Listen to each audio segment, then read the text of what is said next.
পাবনাবাসীর বিষয়ে দুটো কথা বলার জন্য অনুরোধ করছি। বিসমিল্লাহির রহমানির রহিম। উত্তরা পাবনা সোসাইটি কর্তৃক আয়োজিত আজকের ইফতার মাহফিল, এই ইফতার মাহফিলে সভাপতিত্ব করছেন আমাদের প্রিয় নেতা মহিবুল ইসলাম শামসুল আলম ভাই, এবং উপস্থিত আছেন আমাদের ঢাকা মহানগর উত্তর বিএনপির বিপ্লবী যুগ্ম আহ্বায়ক জনাব আক্তার হোসেন। উপস্থিত আছেন ঢাকা মহানগর উত্তর বিএনপির বিপ্লবী যুগ্ম আহ্বায়ক, যিনি এই এলাকায় দীর্ঘদিন রাজনীতি করেন, এই দীর্ঘদিন এই থানার রাজনীতি নেতৃত্ব দিয়েছেন ঢাকা মহানগর উত্তর বিএনপির বিপ্লবী যুগ্ম আফাজউদ্দিন আফাজ। আমাদের ঢাকা মহানগর স্বেচ্ছাসেবক দলের বিপ্লবী সহসভাপতি আলহাজ জামির হোসেন সহ বিএনপির বিভিন্ন পর্যায়ের নেতৃবৃন্দ, অন্যান্য রাজনৈতিক দলের নেতৃবৃন্দ, এলাকার মুরব্বিয়ান এবং বিশেষ করে আমাদের পাবনাবাসীর সকলের প্রতি হল সশ্রদ্ধ সালাম, আসসালামু আলাইকুম। আমি আন্তরিকভাবে দুঃখিত। আপনারা জানেন যে রোজা ইফতারের টাইম, যেহেতু ইফতারের টাইম একটা, যার কারণে আমরা বিভিন্ন প্রোগ্রামে আমাদের যেতে হয়, আমরা এক জায়গায় ইফতার করি। আমার আজকে ইফতার করার কথা হলো আমার কামারপাড়া একটি মাদ্রাসা আছে, সেই এতিমদের সাথে, 10 নম্বর সেক্টর এতিমদের সাথে, যার কারণে আমি আন্তরিকভাবে দুঃখিত আমাদের পাবনাবাসী ভাই বোনদের কাছে যে আমি আপনাদের এখানে থাকতে পারতেছি না। বিশেষ করে আজকের যিনি প্রধান অতিথি, আমার অত্যন্ত প্রিয় এবং অত্যন্ত শ্রদ্ধেয় একজন ব্যক্তিত্ব, যিনি দীর্ঘদিন, যার সাথে আমি রাজনীতি করে আসছি, শুধু রাজনীতি মাঠে করিনি, একসাথে জেলও খেটেছি, আমাদের সেই শিবুল বিশ্বাস ভাই আসবেন। আমি এখান থেকে চলে যাব, আমার কাছে কষ্ট লাগতেছে, আমি আন্তরিকভাবে দুঃখিত আপনাদের কাছে এবং শিমুল ভাইয়ের কাছে ক্ষমা প্রার্থী যে উনি আসবে, আমি এখানে থাকতে পারতেছি না কারণ আমার এই প্রোগ্রামগুলো করার কারণে। তো যাই হোক, এটা একটা ইফতার পার্টি, এখানে আমি অন্য রাজনৈতিক বক্তব্য দিব না, এখানে অন্যান্য রাজনৈতিক দলের নেতৃবৃন্দ আছেন, সকলের প্রতি আমি শ্রদ্ধা জানাচ্ছি। আপনারা আমাকে ভুল বুঝবেন না, আমি ইনশাল্লাহ এই ইফতার ছাড়া অন্য কোনো যে কোনো প্রোগ্রামে আমাকে বলবেন, আমি ইনশাল্লাহ আপনাদের সাথে একদম শেষ পর্যন্ত থাকার চেষ্টা করবো। আজকে শেষ পর্যন্ত থাকতে পারছি না। বিশেষ করে আমি একটি কথাই বলবো যে আপনারা গত 12 ফেব্রুয়ারি আমাকে ভোট দিয়ে নির্বাচিত করেছেন। আমার উপর আপনারা আস্থা রেখেছেন, বিএনপির উপর আস্থা রেখেছেন, ধানের শীষের উপর আস্থা রেখেছেন। আমি আপনাদেরকে শুধু এইটুকু কথা দিতে পারি যে আমি সার্বক্ষণিক আপনাদের পাশে থেকে এই আপনাদের আস্থার প্রতিফলন ঘটাবো ইনশাআল্লাহ। আমি রাজনীতি করি, আপনাদের কাছে কৃতজ্ঞ যে আপনারা আমার উপর আস্থা রেখেছেন। আমি যে কথাটা বলতে চাই, এলাকার উন্নয়নের ব্যাপারে এবং এলাকার ভালো মন্দ যে কোনো ব্যাপারে আমি আপনাদের পাশে থাকব। আমি কতটুকু করতে পারবো, একজন মানুষ 100% সফল হয় না, কিন্তু আমি সফল হওয়ার জন্য চেষ্টা করব আপনাদের সহযোগিতা নিয়ে। আপনারা যেমন আমাকে নির্বাচিত করেছেন, আগামী দিনগুলো যদি আপনারা আমার পাশে থাকেন, আমাকে বুদ্ধি পরামর্শ দেন এবং আমার সব ব্যাপারে খেয়াল রাখেন, তাহলে আমি মনে করি আমাদের সফলতার কোনো বিকল্প নেই। আমরা অবশ্যই ইনশাল্লাহ সফল হব। এবং বিশেষ করে বিএনপির চেয়ারম্যান, বাংলাদেশের প্রধানমন্ত্রী জনাব তারেক রহমান যে একটি মানবিক রাষ্ট্র গঠন করতে চায়, যে একটি মানবিক সমাজ ব্যবস্থা গঠন করতে চায়, সেই মানবিক সমাজ ব্যবস্থা এবং মানবিক রাষ্ট্র গঠন করার জন্য আমরা যদি একসঙ্গে কাজ করি এবং একসঙ্গে বিএনপির চেয়ারম্যান বাংলাদেশের প্রধানমন্ত্রীকে সহযোগিতা করি এবং তিনি সফল হবেন, বাংলাদেশ সফল হবে। আমরা যে কথাটা বলি সবার আগে বাংলাদেশ, আমাদের সেই স্লোগান নিয়ে আমরা ইনশাল্লাহ এগিয়ে যাব। আমি নিজে কোনো অপরাধমূলক কর্মকাণ্ড করব না, অন্যকে করার সুযোগ দিব না, এবং আমাদের কোনো দলীয় নেতাকর্মী যদি কোনোভাবে কোনো অন্যায় অপকর্মের সাথে জড়িয়ে যায় আমাকে বলবেন, আমি নিজে সেটার ব্যবস্থা নিব। প্রয়োজন পড়ে আইন শৃঙ্খলা রক্ষাকারী বাহিনীকে দিয়ে আমরা তার বিরুদ্ধে ব্যবস্থা নিব। আমরা কোনো অন্যায়কারীকে প্রশ্রয় দিব না। আমি আবারও বলছি, আমি নিজে কোনো অপরাধমূলক কর্মকাণ্ডের সাথে জড়িত থাকবো না, আমার দলের কোনো নেতাকর্মীরা অপরাধমূলক কর্মকাণ্ডের সাথে জড়িত থাকবে না, এবং আশা করি অন্য কোনো মানুষও সেই ধরনের অপরাধমূলক কর্মকাণ্ডের সাথে জড়িত থাকবে না। একটা অনিয়মের মধ্যে দেশ চলছিল দীর্ঘদিন, আমরা সেখান থেকে বেরিয়ে আসতে হয়তো একটু টাইম লাগবে, কিন্তু আমরা যদি এক থাকি তাহলে ইনশাল্লাহ আমরা অবশ্যই সফল হব। এই সময়ে বক্তব্য দীর্ঘতা না করে আমি পাবনাবাসীর কাছে আবারও ক্ষমা প্রার্থী যে আপনাদের এই প্রোগ্রামটা আমি শেষ পর্যন্ত থাকতে পারলাম না। আমার জন্য দোয়া করবেন, আমি আপনাদের পাশে থেকে ইনশাল্লাহ সমস্ত কল্যাণকর কাজগুলো আমরা সবাই একসঙ্গে করব। সকলকে ধন্যবাদ। আসসালামু আলাইকুম রহমতুল্লাহ ওয়া বারাকাতুহু। আমাদের মাননীয় সংসদ সদস্যকে ফুলের তোড়া দিচ্ছেন উত্তরা পাবনা সোসাইটির জেনারেল সেক্রেটারি মহিনুর রহমান বাদল ও আমাদের এক্স সেক্রেটারি বিশিষ্ট ব্যবসায়ী হোসেন আলী মিঠু। ফুলের তোড়া দিয়ে ওনাকে বরণ করুন।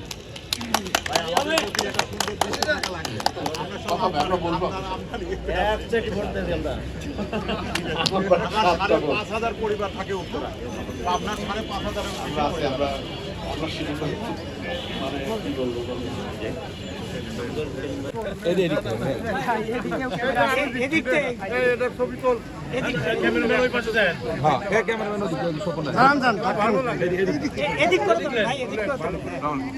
সময় মনে হয় অষ্টাশন্ন, 1 মিনিটের মধ্যে আজান হবে। আমি আপনাদের 2 ঘন্টা লাগলো বাংলাদেশের এটা একটা দুর্গতি সবার জন্য। ইনশাল্লাহ আমি আপনাদের জন্য দোয়া করি, পরম করুণাময় আল্লাহ পাক যেন আমাদের উপরে রহমত বর্ষণ করে, বাংলাদেশের উপরে রহমত বর্ষণ করে, আমাদের প্রিয় এলাকা পাবনা জেলার উপরে রহমত বর্ষণ করে। এখানে মাননীয় সংসদ সদস্য সেলিম রেজা হাবিব, হাবিবুর রহমান হাবিব, অন্যান্য অনেক সুবিধা এখানে উপস্থিত রয়েছেন। আমি সবার মিলিতভাবে আপনার মানুষের মুখে যেন আমরা হাসি ফোটাতে পারি, কাঙ্ক্ষিত উন্নয়নে যেন অবদান রাখতে পারি, সেই লক্ষ্যে মিলিতভাবে কাজ করার প্রত্যাশা রেখে আমি আমার কথা শেষ করছি। খোদা হাফেজ, আসসালামু আলাইকুম। নামাজ পড়ার ব্যবস্থা আছে, আপনারা নামাজ পড়ার জন্য কি বাইরে যাবেন না, এখানে নামাজের ব্যবস্থা করা হয়েছে। Good, very good. উপস্থিত হয়েছেন আমাদের বড় ভাই উপস্থিত হয়েছেন। আমরা আসলে তখন দেরিতে তাকে আমরা কি করতে পারি নাই, এই জন্য আমরা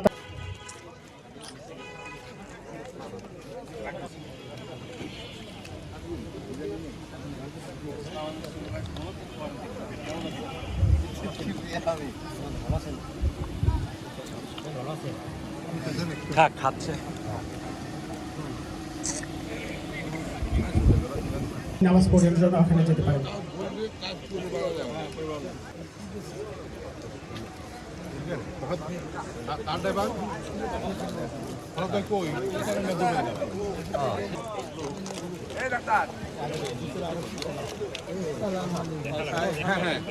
দিতে গেলেও তো একটা 3 ভাগের 1 ভাগ সময় দিয়ে তাকে বলতেন, মানে 20 দিনেই তাকে দণ্ডমূল্য ফাঁসি দিয়েছে। এইরকম প্রতিহিংসা বিদ্বেষ আমাদের অনেক ভালোকে কালিমালিপ্ত করে। তো খারাপ কিছু হলে নিশ্চয়ই সমালোচনা করতে হবে, আর সমালোচনা করলে সে সতর্ক থাকে। গণতন্ত্রের এটা হচ্ছে ডিউটি, সেটা হচ্ছে কাকে সমালোচনা করা যায়, ফ্যাসিবাদকে সমালোচনা করা যায়। আমরা আজকের এই ঢাকা নগরের আমি মনে করি সমস্ত পাবনাবাসীর আজকের এটা মিলিত। যদি একখণ্ড পাবনা বলেছেন আপনারা ঢাকার বুকে, আমি গোটা পাবনার যায় 5টি আমাদের 9টি উপজেলা, 11টি থানা, এর মধ্যে 9টা পৌরসভা বা পাবনা, এই জেলার সব মানুষ তো বটেই।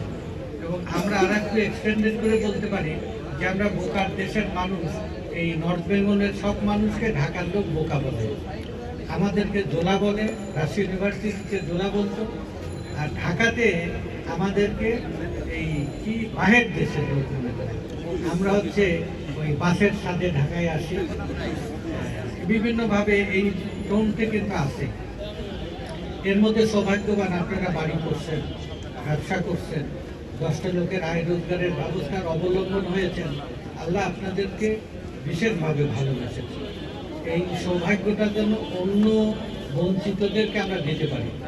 আর আমি আপনাদের মতামতটা শোনার জন্য অপেক্ষা করব এবং দোয়ার খোলা রাখবে। বিশেষ করে আমার ফেসবুক, ইমেল, এটা তো নাম্বার সবার কাছে আছে, তারপর আমি অনলাইনেও দিয়ে রাখি।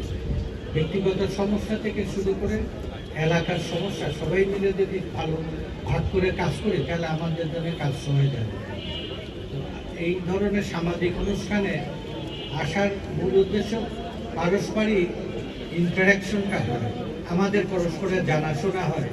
তারপরে ধরেন আমরা একটু কথা বলি, তারপরে একটু এই যে একটা ছেলে আমাদের বস্ত্র দপ্তরের উপপরিচালক নারায়ণ সালাম, তো আমি সচিবের কাছে গেছি, অ্যাডভাইজারের কাছে গেছি, ওর কাজ হয়নি। এখন আমাদের দল সরকার গঠন করছে, ও একটা প্রত্যাশা করতেছে এবার মনে হয় আমার কাজটা হবে। তো বাংলাদেশে আমরা ইনশাল্লাহ ভালো কিছু করতে পারি। আর আপনাদের সাথে যাদের সাথে আমার জানাশোনা তো প্রায়ই ধরেন প্রায় সবাইকে চিনি, তারপরেও তাও সে মনে করতে পারে আমার সাথে তো পরিচয় হয়নি, কথা হয়নি, হয়ে যাবে এর মধ্যে ইনশাল্লাহ। আপনাদের সবার মঙ্গল কামনা করে আমার প্রতিশ্রুতি রাখছি, আমি আমার দোয়ার কখনো বন্ধ নেই, কারোর জন্যই আমার দোয়ার খোলা। কে কোন দল করে, কে ধর্ম, কে বর্ণ, কে গোত্র, যার যেটুকু বিশ্বাস, মানুষ হিসাবে আমার কাছে সবাই সমান, এবং সেই আচরণ যেন আল্লাহ আমাকে অনুসরণ করে চলতে দেয়। এই কথা বলে আপনাদের দোয়া আছে, আমার কথা শেষ করতে কথা হবে বাংলাদেশ। প্রেসিডেন্ট সেক্রেটারি, সাংগঠনিক সম্পাদক, প্রচার সম্পাদক, সদস্য, সম্মানিত সবাই এখানে উপস্থিত আছেন, সবাই নির্বাচিত সদস্য, একঝাঁক তরুণ সদস্য, তরুণ এবং প্রবীণদের মিলন মেলা এখানে। আমাদের প্রধান অতিথি সাহেব এখনই আমাদের মধ্যে উপস্থিত হয়েছেন। জনাব শামসুল ইসলাম শিমুল সাহেব, পাবনার মাটি ও মানুষের নেতা, আমাদের আজকের অনুষ্ঠানের সম্মানিত প্রধান অতিথি জনাব শামসুল ইসলাম শিমুল বিশ্বাস। এবং এলাকা পাবনার এই উত্তরাবাসী ভাই বোনেরা, আসসালামু আলাইকুম রহমতুল্লাহ।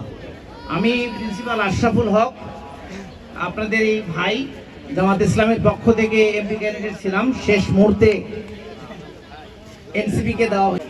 আসলে অন্য এক সময় তো দেখা হবে ইনশাআল্লাহ, আপনাদের সাথে ইফতার করতে পারলে ভালো হতো। জনাব আশরাফুল ইসলাম, অ্যাডিশনাল ডিআইজি, ওনাকে মঞ্চে আসার জন্য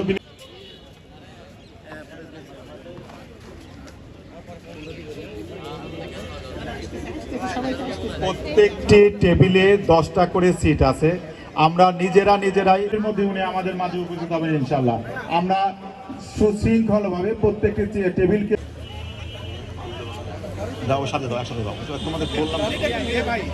আমাদের মাননীয় সংসদ সদস্য জনাব সেলিম রেজা হাবিবকে ফুলের তোড়া দিয়ে 10 জন বসি, 10 জন যেন এইভাবে বসি প্লিজ।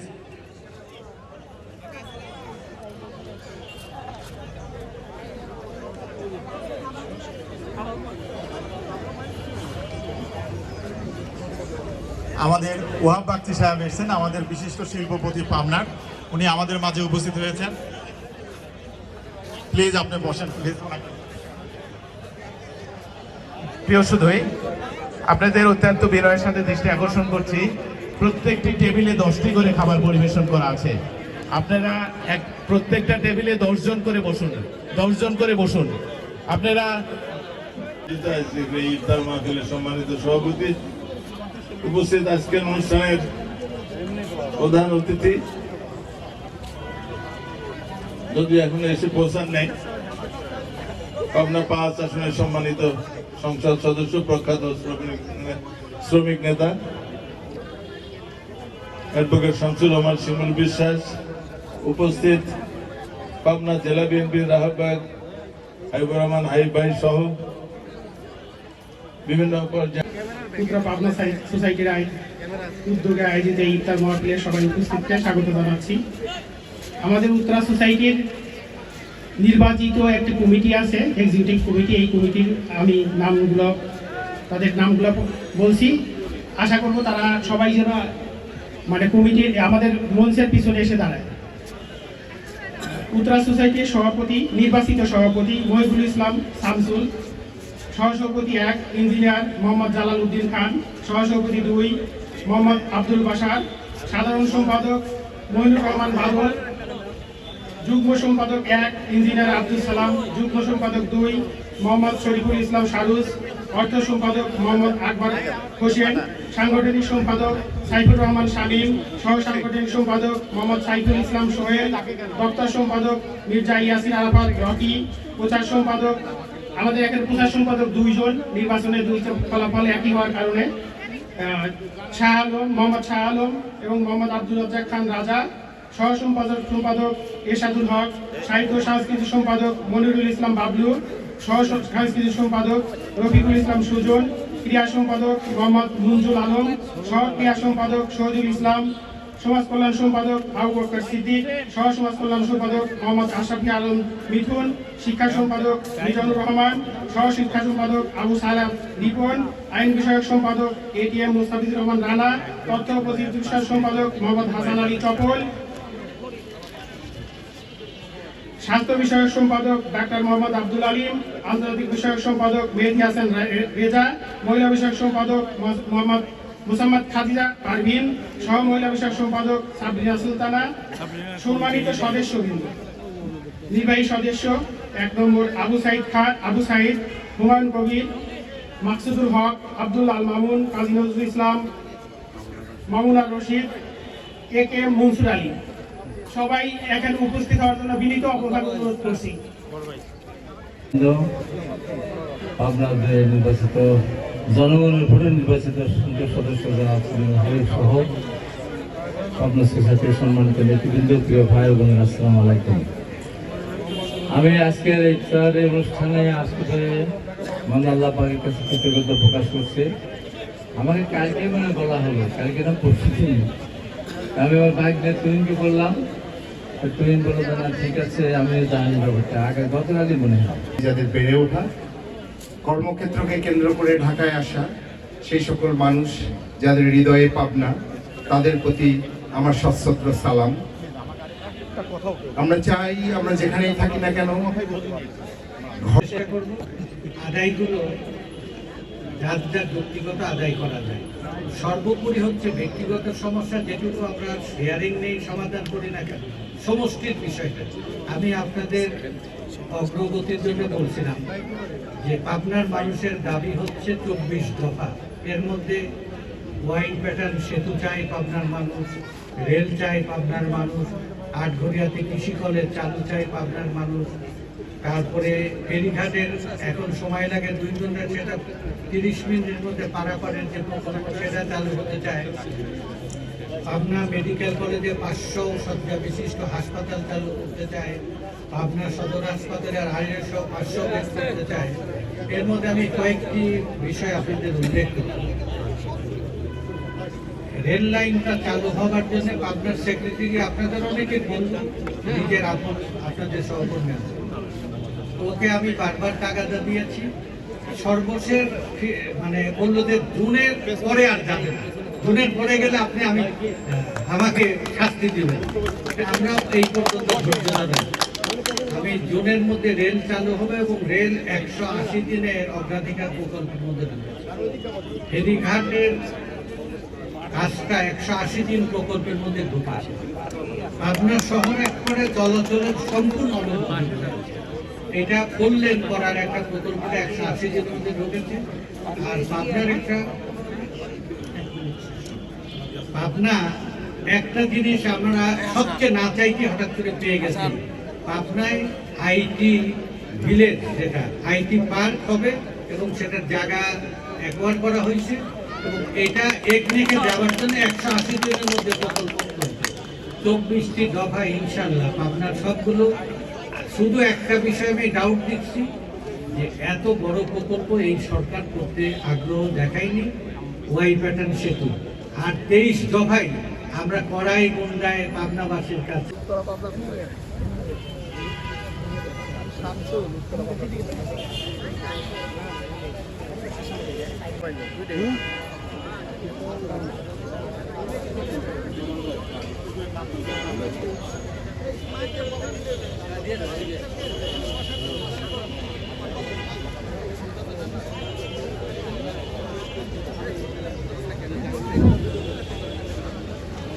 আমাদের বিশেষ অতিথি মাননীয় সংসদ সদস্য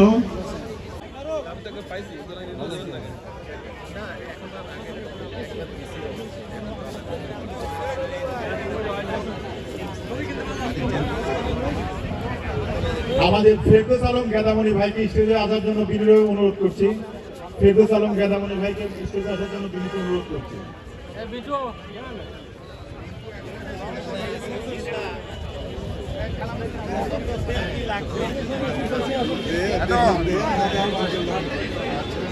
অধ্যাপক আশাফুল সাহেব, অধ্যাপক আজমুল সাহেব আমাদের সামনে বিনীত মূল্যবান কিছু বক্তব্য রাখবেন, প্লিজ। হ্যাঁ আসছে এস এম জাহাঙ্গীর হোসেন এই তো আমাদের প্রধান অতিথি সাহেব আসছে।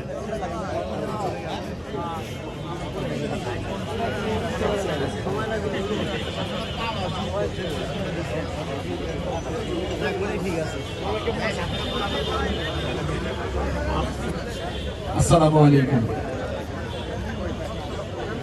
সম্মানিত পাবনাবাসী, আমাদের আজকে উত্তরা পাবনা সোসাইটির যে ইফতার মাহফিল, আমাদের সম্মানিত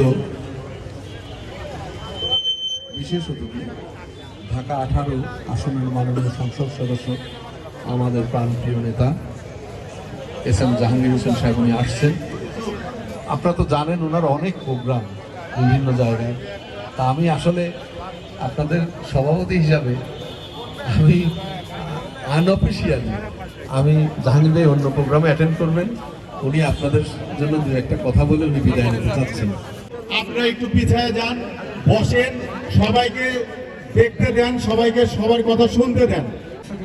আপনারা যদি এভাবে কথা শুনেন তাহলে কি হবে? পরিবহনের মালিক এবং শ্রমিক তারা ছিলেন, পিছনের লোক দেখতে পাবেন। ওইখানে একজন পুলিশ ভাই আসলেন, যে উনি ইন্সপেক্টর পাবনা বাড়ি কাশীনাথ প্রধান।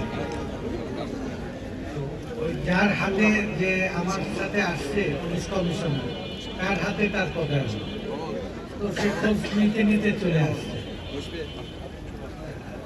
ধরেন আমি কোনো বিচার না করেই বললাম যে আমার এলাকার মানুষ, আপনি পারলে একটু উপকার করেন।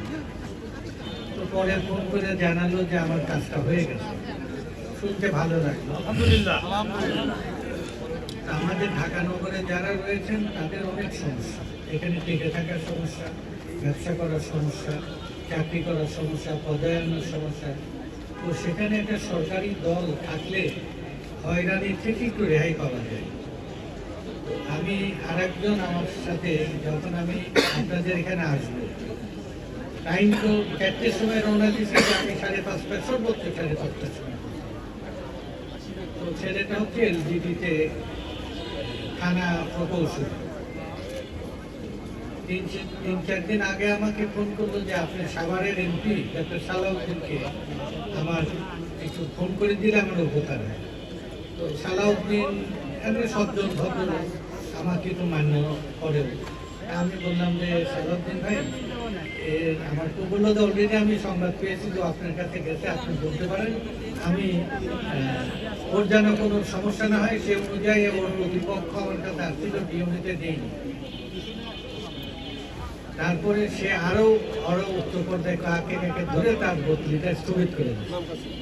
এখন সে সাভারে থাকবে, একটা গুরুত্বপূর্ণ এলাকা। আসার সময় আমি 2-3 বার ফোন করলাম, যাকে বললে কাজ হয় ফোনে মিলাতে পারলাম না। সে বেচারাকে বলে আসতে পারেন আমি কোথায় যাচ্ছি, কি করছি। এরকম প্রতিদিন আমি, বিশেষ করে ভোটের পরে, আপনারা নিজেরা জানেন যে আমি একটু গরিব মানুষ নিয়ে জীবনের শুরুবেলা থেকে কাজ করি। এবার কৈশোরে আমি একটা সমাজ বদলের এক বিপজ্জনক পথের আমি সহকর্মী ছিলাম। তো সেটা তো গরিব মানুষের একটা সম্পর্ক যাতায়াত রয়েছে। তারপরে শ্রমিকদের নিয়ে কাজ করি, তারাও আরও শ্রমিক।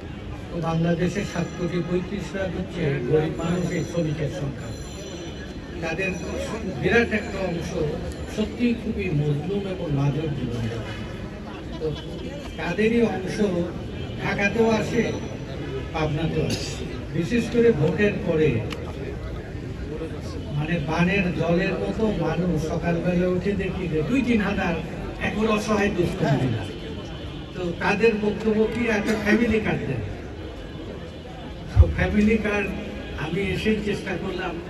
তো পাবনায় বরাদ্দ হবে ঈদের পরে। তো ইতিমধ্যেই করাইল বস্তিতে ফ্যামিলি কার্ড ঢাকা 17 আসনে পাওয়ার পরে মানুষের তো যেটা আস্থা আসছে এবং একটা রিয়াকশনটা খুব পজিটিভ। একটা পরিবারে 2,500 টাকা পেলে তার মাস ধরে বাচ্চাগুলোকে খাবার দিতে পারে। তো যদি বাংলাদেশের সব গরিব মানুষ পায়, আমার মনে হয় যে বাংলাদেশের মানুষের সম্মান, মর্যাদা এবং নিরাপত্তার একটা গ্যারান্টি। তারপরে আলেম, মুয়াজ্জিন, ইমাম, তাদের ভাতা, তারপরে স্বাস্থ্য কার্ড, কৃষি কার্ড, এবং আমি শ্রমিকদের প্রতিনিধি, শ্রমিকের কার্ড এখনো আদায় করতে পারিনি বা সম্মতিও আদায় করতে পারিনি। সেসব চেষ্টা করার জন্য আমরা কাজ করতেছি। আর সর্বোপরি ঢাকা নগরে যারা আছেন, আমার ফোন নাম্বার আপনারা সবাই জানেন। সাম্প্রতিককালে কিন্তু ফোন ধরার দুরূহ বিষয় হয়ে গেছে। একেবারেই ধরে আমার আপনার জেলায় 10 লাখ মানুষ, 10 লক্ষ মানুষ, তারা যদি একবার করে ফোন করে তাহলে আমার তো আর ফোন ধরার সুযোগ থাকে না। এখন ফোনটা আমি অন্য একজনের কাছে রেখে দিয়েছি, তুমি ফোনগুলো নোট করে আমাকে দিও আর পরামর্শটা নিয়ে আসো। অনেকে আগে তো আমি সবার ফোন ধরতাম, বিশ্বাস করে ছাত্র অবস্থায় আমি 2-3 হাজার ছেলের নাম মুখস্থ রাখতে পারতাম, এবং কলেজে ঢুকে হলে যেখানে হোক আমি ছেলেমেয়েদের নাম ধরে রাখতাম। মানুষের সাথে একাত্ম হওয়ার জন্য এর কাছে সহজ কোনো মোক্ষম ইয়ে যে আমার নাম ধরে রাখে, ভাই আমাকে চেনে তো, এটা একাত্ম হওয়া। আর এই যে পরিবহন সংগঠন করতাম, এখন বাংলাদেশের সব বন্দরের শ্রমিক, তারপরে সড়ক পথের শ্রমিক, রেলের শ্রমিক, গার্মেন্টসের শ্রমিক, ওষুধ কারখানার শ্রমিক, দপ্তর অধিদপ্তর প্রতিষ্ঠানের শ্রমিক, তাদের সাথে তো কাজ করি, আলোচনা করি। এখন সারাদিন ফোন করা হয়। আর সমস্যা পীড়িত বাংলাদেশে 2টি অভাব হয়ে গেছে। একটা হচ্ছে নৈতিক মূল্যবোধের দারুণ অভাব হচ্ছে। মানুষ কেউ কাউকে বিশ্বাস করতে পারে না, কারো প্রতি কারো আস্থা নেই। ঠকতে মানুষ একবারে সবাইকে সন্দেহ করে শুরু করেছে। আমাদের সবচেয়ে বড় ক্ষতি হয়ে গেছে আমাদের নৈতিকতা হারানো। নৈতিকতা যদি ফেরানো যায়, মানুষ আস্তে আস্তে হতে আল্লাহ রহমত হবে। আর দ্বিতীয় হচ্ছে কোথায়ও কোনো শৃঙ্খলা, বিশৃঙ্খলা, এই দুটি আমাদের মহা সর্বনাশ। আমরা এই দুটির চেষ্টা করি। আমি সত্যি আমরা এই গল্পগুলো বলে আমি গল্প করতেছি না, অনেক ডাউট আমাদের প্রতি মানুষ বলতেছে যে বাংলাদেশের যা কিছু চাঁদাবাদি হচ্ছে সব বিএনপি করতেছে। এবং আমি এই ফেসবুকে এক ভয়াবহ সব চিত্র, এইগুলো আমি ফ্যাক্ট